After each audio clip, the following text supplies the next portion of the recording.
Vijana wengi wanafanya mambo haraka haraka ovyo ovyo. Anamkuta mwanamke barabarani, basi anaona huyu ndo ananifaa huyu. Mwingine anamuokota katika sehemu hatari, anaangalia tu basi uzuri, wala angalii mambo ya dini.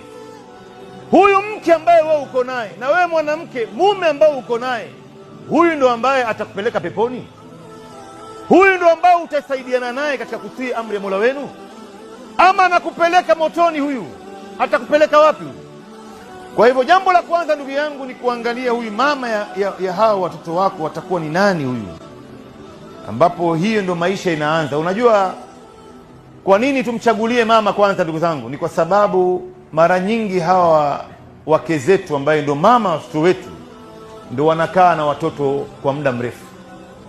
Sisi wanaume tuko makazini masaa 8, masaa 10, 12. Ukirudi labda watoto wameshalala, wakati mwingine unaondoka wewe, watoto wameshakwenda shule au madrasa, au bado wamelala, unaondoka mapema. Kwa hivyo unakuta ile wakati wetu wa sisi wa baba kukaa na hao watoto ni dogo sana. Sasa mama ndo ambaye anakaa na hao watoto.